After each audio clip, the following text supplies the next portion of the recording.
My name is Nora. I am 29 years old. I live in a small apartment. It has white walls and one window. The window faces a garden. I like to sit near it in the mornings. I drink coffee there. But it was not always simple. I want to tell you a story. It is about my father. It is about love. It is about lies. It is about what happens when you learn the truth. Sometimes the truth breaks you. This truth changed me forever. My father's name is David. He is 58 years old. He has gray hair now. But when I was a child, his hair was dark brown. He was tall. He had strong hands. He always smelled like soap and coffee. I remember that smell. Even now, I can close my eyes. I can smell it. It makes me feel safe. It also makes me feel sad. My father was a good man. That is what I believed. That is what everyone believed. Our neighbors liked him. Our family respected him. He was kind to strangers. He helped people. He fixed things for old ladies on our street. He drove people to the hospital. He never asked for money. He never asked for thanks. He just helped. I loved my father very much. That love was the biggest thing inside me. It was bigger than anything else. When I was a child, I thought my father was perfect. I thought he could do no wrong. I thought he was the best man in the world. My mother's name was Clara. She was gentle. She had soft hands. She laughed easily. She loved to cook. Our kitchen always smelled warm and good. She made soup every Sunday. She sang while she cooked. It was low and sweet. She sang old songs, songs her own mother taught her. I did not always know the words, but I felt the feeling in the songs. They were songs about home, about belonging. She had cancer. The doctors tried to help her. My father took her to every appointment. He held her hand. He stayed up at night with her. He made her tea. He made her soup. He did everything. He was a devoted husband. I saw this with my own eyes. My mother died when I was 14. It was a Tuesday. It was raining outside. The hospital room was very quiet. I held her hand at the end. My father stood on the other side of the bed. He was crying. I had never seen my father cry before. It scared me. It made everything feel real. After she died, I felt empty. The world looked gray. Food had no taste. I went to school, but I did not hear anything. I sat in my chair. I looked at the window. I thought about my mother. I thought about her hands. I thought about her soup. I thought about her voice. He was very strong. He cooked for us. He cleaned the house. He went to work every day. He came to my school events. He helped me with homework. He never missed anything. When I cried, he held me. He just held me. That was enough. I remember one night I could not sleep. I went to the kitchen. My father was sitting at the table. He had a cup of tea. He was not doing anything. He was just sitting. He looked very tired. He looked very alone. I sat next to him. We did not speak for a long time. Then he said something. He said, "We will be okay." I believed him. I always believed him. He raised me alone after that. His office was 30 minutes away. He drove there every morning. He drove home every evening. He was always home for dinner. He always asked about my day. He listened. He really listened. He did not watch television while I talked. He looked at me. He paid attention. When I was 16, I wanted to quit school. I was very sad. I was struggling. My father sat with me for 3 hours one night. He listened to me. He told me stories about his own struggles. He was honest with me. He did not pretend everything was easy. He said life is hard. He said we do not always feel strong. He said that is okay. He said we keep going anyway. I did not quit school. I kept going. Because of him, when I was 18, I went to university. My father drove me there on the first day. He carried my boxes. He hugged me very tight. He smelled like soap and coffee. I did not want to let go. He said, I am always here. Just call me. I called him every night that first month. Through university, he was there. He always brought food. He always brought something small. A book, a plant for my desk, a warm scarf. Small things. But they said something big. They said, I think of you. I see you. I love you. I graduated when I was 22. My father sat in the front row. He wore his best jacket. He was smiling. When I walked across the stage, I looked for him. I found him immediately. He was already looking at me. He was already smiling. I felt so proud. For us, for what we had survived together. After university, I got a job. I moved to a new city. It was not far. 2 hours by train. My father and I talked every Sunday. We had dinner together once a month. He visited my apartment. I visited his house, the house where I grew up. It still felt like home. It still smelled the same, like wood and soap and old books. I made a good life. I had friends. I had a job I liked. I was a teacher. I taught children to read. I loved my work. I felt useful. I felt happy. Not a loud happy, a quiet happy. The kind that sits inside you like a warm stone. And then I met Marcus. He was 32. He was kind and funny. He had a loud laugh. He made very bad jokes. He was not perfect, but he was good. He was honest. He was steady. I trusted him. After 1 year together, he asked me to marry him. I said yes. My father liked Marcus very much. He said, he looks at you the right way. I knew what he meant. Marcus looked at me like I was real, like I was important, not like a beautiful thing, like a real person. That is the best kind of looking. Marcus and I started planning the wedding. It was going to be small, just family and close friends. Simple but beautiful. I was very happy during that time. I felt like everything was finally coming together. I had love. I had work. I had my father. About 8 months before the wedding, my father decided to move. His house was too big for one person. He said his knees were hurting from the stairs. He found a smaller apartment on the ground floor. It was in the same neighborhood. He was not going far, but he had lived in the old house for over 30 years. It felt like a very big change. I took a week off work. Marcus offered to come too, but I wanted to do this with my father, just us. I wanted to be close to him during something hard. Packing up a family home is a very emotional thing. Every drawer has a memory. Every box holds a piece of the past. We worked slowly. My father was quiet. He was thoughtful. He touched things carefully before he packed them. An old cup, a photograph, a small wooden box my mother had made. He looked at each thing for a long time. I did not rush him. I just stayed near him. I made tea. I brought biscuits.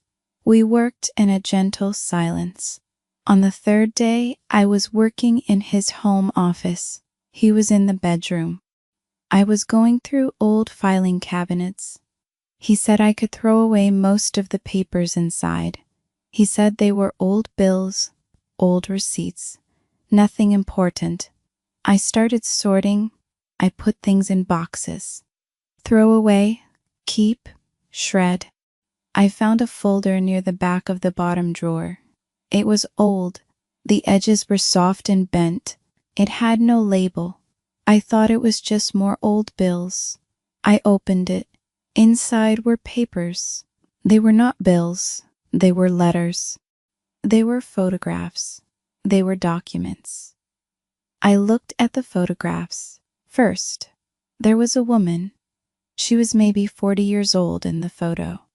She had dark hair. She was smiling. She was standing in a garden. I did not know her. I looked at the next photo. The same woman. She was sitting at a table. She was eating dinner. There was a child next to her.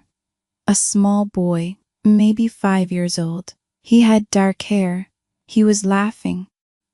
I looked at the next photo. The woman again. A different child now. A girl. Maybe 3 years old. She had curly hair. She was on a swing. My father was pushing the swing. My father. I stopped. I looked at the photo again. It was definitely him. His dark hair, his strong hands, his jacket. I remembered that jacket. He wore it when I was a child. I was sure it was him.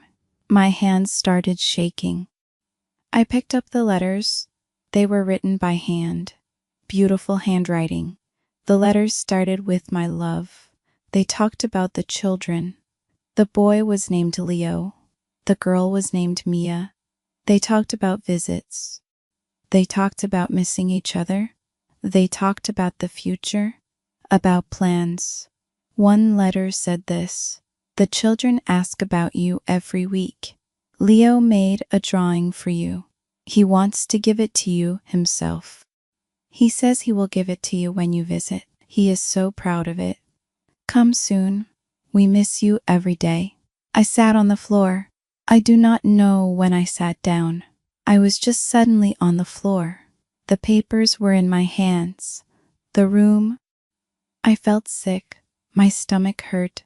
My chest hurt. I could not breathe properly. I heard my father's footsteps in the hallway. I heard him coming. I sat very still. He opened the door. He looked at me. He looked at the papers in my hands. He stopped. The color left his face. He turned very pale. He stood in the doorway. He did not move. He did not speak. He just looked at me. I looked at him. I held up one of the photographs, the one with the woman in the garden.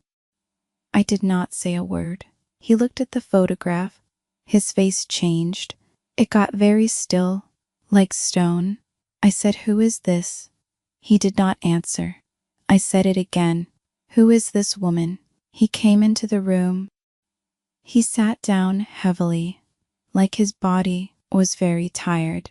He put his hands on his knees. He looked at the floor for a long time. Then he said, "Her name is Anne." I said, "And the children?" He said, "Leo and Mia." I said, "Are they yours?" He said, "Yes." That one word, yes. It fell into the room like something heavy. I felt it land. I felt the weight of it. My body felt strange. My face felt numb. I was cold. Even my fingers were cold. I said, "How long?" He looked at me. His eyes were wet. He said, 20 years. I heard the number. 20 years. I counted in my head. I was 29 now. 20 years ago, I was 9 years old. My mother was still alive. My mother was still alive. I said, "When did it start?" He took a long breath. He put his face in his hands. Then he said it. He said, "Before your mother died." The room went completely silent. Not just quiet, silent, like all the sound in the world had been removed. I sat on the floor. I could not move. I could not speak. My father was still talking. I could see his mouth moving, but I could not hear the words. My mind was full of one thought. My mother was alive. My mother, she was dying in a hospital bed, and my father was somewhere else, with another woman, with another child, maybe 2 children. While my mother was dying, I said, "Stop talking." He stopped. He was quiet for a long time. Then he said, "I do not know." I said, "How can you not know?" He said, "She never said anything. But sometimes I thought maybe she knew or guessed. But she never said." Not a loud breaking, a quiet one, like a thread snapping, something that had held everything together for a long time. It just let go. I stood up. My legs felt weak. I put the papers back in the folder. I looked at my father. He was looking at me. His face was terrible. He looked afraid. He looked ashamed. He looked like a very old man. I picked up my bag. I walked out of the room. I walked down the hallway. I walked out the front door. I did not slam the door. I closed it quietly. I do not know why I closed it quietly. That is just what I did. I walked to the end of the street. I sat on a bench. The street was normal. Cars were passing. A child was riding a bicycle. Everything was normal. The world had not changed. Only I had changed. I sat on the bench for a long time. I did not cry. I could not cry. My body felt frozen. My mind felt frozen. I just sat. I watched the street. I breathed in. I breathed out. I did not think. I could not think. After maybe an hour, I took out my phone. I looked at it. There were 3 missed calls from my father. I did not call back. I called Marcus instead. He answered on the second ring. He said, "Hey, how is the packing going?" And then he heard something in my voice. He said, "Nora, what happened? Are you okay?" I said, "No." Just that one word. "No." He said, "Where are you?" "I am coming." I gave him the address of the bench. He drove 2 hours to reach me. When he arrived, he sat next to me. He did not ask questions right away. He just sat with me. He put his hand on my hand. We sat there for another hour without speaking. He waited. He just waited. Finally I spoke. I told him what I found. Not all of it. Just the important things. The woman, the children, the 20 years that it started before my mother died. I spoke slowly.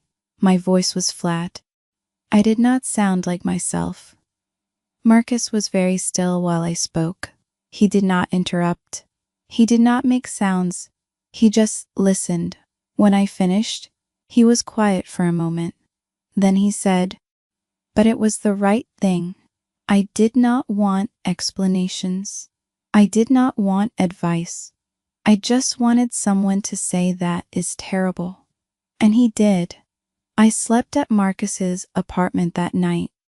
I did not respond to his messages. I turned off my phone.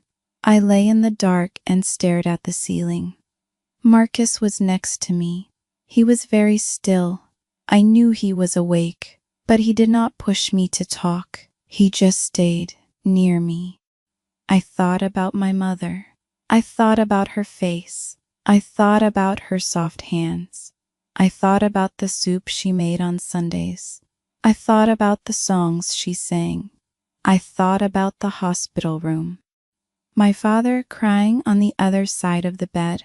I thought about all the times he drove to the hospital, all the tea he made, all the nights he stayed awake with her. And I thought, all of that was real. He did all of that. He held her hand. He cried for her. And also, he had another family. At the same time, in another city.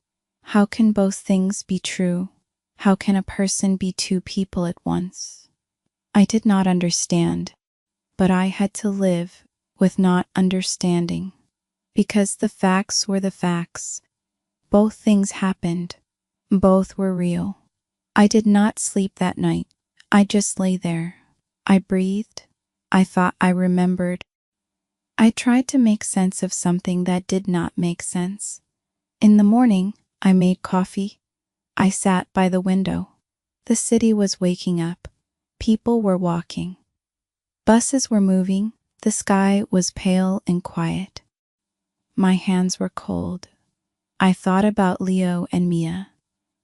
The children in the photographs, my half-siblings, Leo with his dark hair, Mia with her curly hair on the swing. They were real people. They had a father too, the same father. They called him the same name I called him. They went to him when they were scared. He held them when they cried. He told them, "We will be okay." Just like he told me. I thought about how they did not choose this. Maybe they did know. Maybe my father told them. Maybe they knew they had a sister, a half-sister, in another city. Maybe they wondered about me. Maybe they did not know I existed at all. That thought was very strange. I went back to my father 2 days later. I was not ready, but I went anyway. I rang the doorbell at his house. He answered quickly. He had clearly been waiting. He looked like he had not slept. He looked smaller somehow, like something had let the air out of him. I went inside. We sat in the living room. I sat in the chair near the window. He sat on the sofa. And he did. He talked for a long time. He told me he met Anne when he was 33. I was 4 years old. My mother was still well. He and Anne worked in the same building. They became friends. He said he tried to end it many times. He said he could not. He said he loved her. He said he loved my mother too. He said he knew it did not make sense. He said he knew it was wrong. He said when Anne got pregnant with Leo, he thought about leaving my mother. He thought very hard about it. But then my mother got sick. He could not leave a sick woman. He could not leave me. He stayed. He took care of my mother. He really did take care of her. That part was real. Anne knew about my mother. Anne knew about me. She chose to stay too. He did not know why. He said he never fully understood. He always had a work excuse, a conference, a training, a long project in another city. My mother believed him. Or maybe she did not. He still did not know. Mia was born. My father went to the hospital to see Mia. Mia was 3 days old. He came home and cooked dinner for me.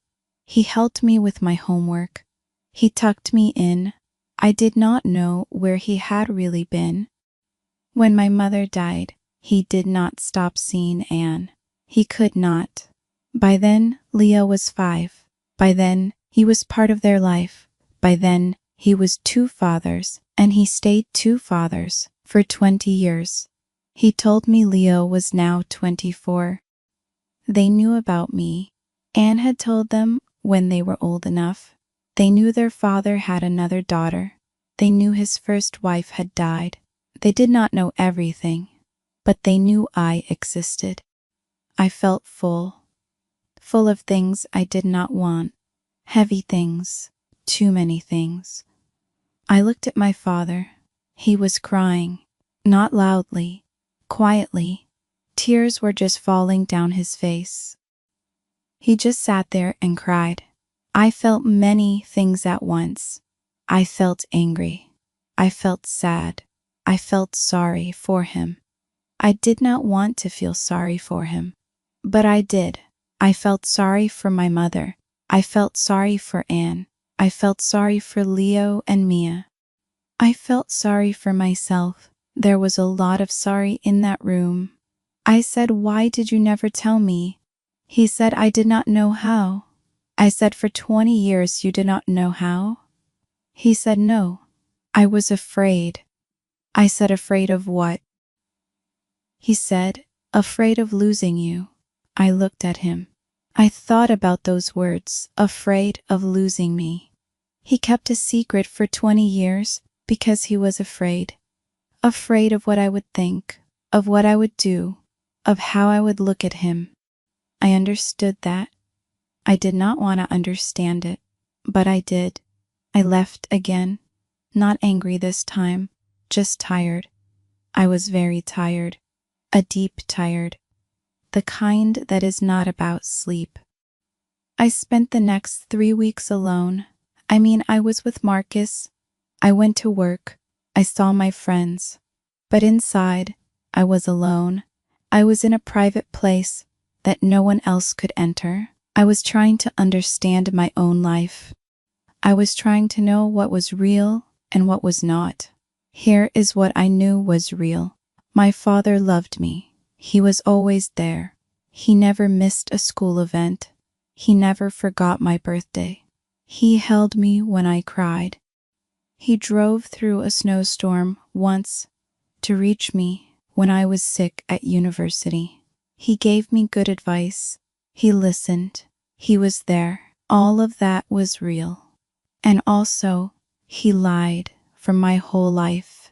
Every trip away, every work conference was a lie. Every time he hugged me and came home smelling like soap, he had maybe just left another house, another child, another family. That was also real. 2 real things, both true at the same time. I started writing in a journal. I had not written in a journal since I was a teenager, but I needed somewhere to put all the words. I wrote every night, sometimes for an hour. I wrote everything I felt. I wrote about my mother. I wrote about my father. I wrote about Anne and Leo and Mia, people I had never met, people who were part of my story without my knowing. I wrote one night, "My father loved me." I am sure of that. Love can live next to a lie. I did not know that before. Now I know. I wrote another night, "My mother might have known. That is the worst part." Did she know and say nothing? Did she protect me? Was she afraid too? I will never know. She cannot answer me now. That silence is the loudest thing. After 3 weeks, I told Marcus everything. We sat at the kitchen table. I told him all of it. Every detail my father had shared. About Anne, about Leo, and Mia, about the years, about the lies, about my mother. Possibly knowing, Marcus listened without moving. When I finished, he was quiet. Then he said, "How are you feeling right now? Not what do you need, forever. What do you need right now?" I thought about it. I said empty and full. At the same time, he nodded. He understood that. He did not try to fix it. He did not say what I should do. He said, "I am here." I loved him for that. Not for the big romantic things, for that quiet, steady sentence. "I am here." I thought about contacting Anne. I thought about it many times. I imagined writing a letter. I did not know what I would say.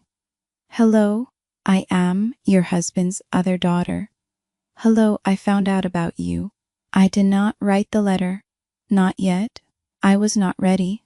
I needed more time. Some things cannot be rushed. Some doors need to stay closed a little longer while you prepare yourself to open them. I thought about Leo and Mia, my half-siblings. I was curious about them. What were they like? Did Leo still make drawings? Was Mia still a child who laughed on a swing? Or was she 22 now, with a job and her own life and her own questions about her strange, split father. Did they want to meet me? Did they feel angry or sad or curious the way I did? I did not know. I could not know. Not yet. I called my father again. After 1 month, we spoke on the phone. I was not ready to see him, but I needed to say something. I said I am not okay yet, but I am trying to be. He said, "That is all I ask."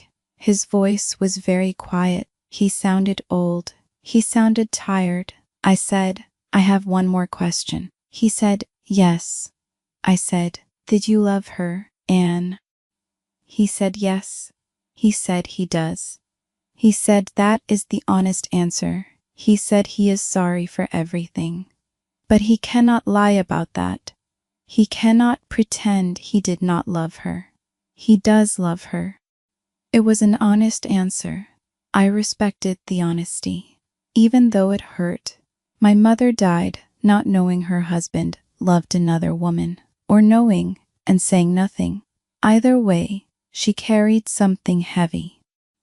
I hope she had moments of true peace. I hope the soup and the songs and the love she had for me were enough. I hope she did not feel alone. I will never know. I have to live with not knowing. I talked to a counselor, a therapist. Her name was Dr. Wells. She was calm and direct. She did not tell me what to feel. She asked me questions, good questions, the kind that made me think. She asked me, "What do you need right now? What do you need right now?" I thought about it. I said I need time, and I need the people I love to stay close. She said, "That sounds right." And she was right. That was what I needed, time. Marcus and I kept planning the wedding, slowly, carefully. Some days, I could not think about white dresses and flowers. Some days, I could. We did not rush. Marcus said, "We can push the date back if you need." I thought about it. I said no. I wanted to keep moving. I did not want to stop my life because of this. I had stopped once before, when my mother died. I had stopped for a long time. I did not want to stop again. I wanted the wedding. I wanted to marry Marcus. I wanted to build a life. Those feelings were clear. They were simple. And in the middle of so much that was complicated, those simple, clear feelings felt very good, very grounding. One evening, maybe 2 months after I found the folder, I was sitting by my window, drinking coffee, watching the birds. It was early morning. The light was soft. Everything was very still. Not happiness, exactly. Something quieter. Something like acceptance. Like my body had finally decided to stop fighting the facts. The facts were the facts. My father loved me and lied to me. My mother lived with an honest face and maybe a broken heart. Both are possible. Anne loved my father for 20 years and shared him with a life she never saw. That is a complicated kind of love. Leo and Mia are real people with a complicated father. Just like me, we are all people in the same strange story. Not enemies, not strangers, exactly. Just people connected by one man. I do not think my father is a monster. I tried to think that. In those first hard weeks, I tried to make him simple. I tried to make him bad. Bad is easier. Simple is easier. But he was not simple. He never was. I just did not know it before. He was the man who drove through the snowstorm for me. He was the man who sat at the kitchen table at midnight and said, "We will be okay." He was the man who helped old ladies with their groceries. He was also the man who kept a second family. He was also the man who lied to my mother. He was all of those men. At the same time, inside the same body, I wrote my father a letter, a real letter on paper. It took me a long time. I started it 5 times. I threw away the first 4. The 5th one was right, not perfect, but right. I wrote that I was angry. I wrote that I was hurt. I wrote that I did not understand and maybe never would. I wrote that I thought about my mother every day. I wrote that I wished he had told me years ago. I wrote that I knew he was afraid. I wrote that fear is not an excuse. But I also wrote that I knew he loved me. I wrote that I could feel it in every memory I had of him. I wrote that I was not ready to say everything was okay, but I was not going to throw away my father either. I was going to wait. I was going to heal slowly, and we would see. I mailed the letter, a real letter, in a real envelope. I walked to the post box on the corner. I held the envelope for a moment. Then I put it in. I heard it fall, that small sound. Then I walked home. He had received the letter. He was crying. He said, "Thank you." I said I meant every word. He said, "I know." We were quiet for a moment. Then he said, "I love you, Nora." I said, "I know. I love you too." All things. I have not contacted Anne. I have not contacted Leo or Mia. That chapter is not open yet. Maybe it will open one day. Maybe it will not. I am not ready to know. I am still in the middle of processing what I already know. One thing at a time. The wedding is in 4 months. Marcus and I chose a small venue. Just 40 people. Just the most important ones. My father will be there. He will walk me down the aisle. I thought about not asking him. I thought about it very seriously, but I decided yes, because that is my father. He is complicated and broken and real, and he loves me, and I want him there. My mother will not be there, but I will feel her. I always feel her. She is in the warm thing inside me. She is in my gentleness. She is in the way I make soup on Sundays. Yes, I make soup on Sundays too. I started without even thinking about it. One Sunday, I was just making soup, and then I realized, and I cried, and then I kept making the soup. That is what love does. It passes through people. It moves from generation to generation, even when those people are imperfect. Even when they lie, even when they break your heart, the love moves through anyway. Like water through stone, it finds a way. My life is not the life I thought it was. I understand that now.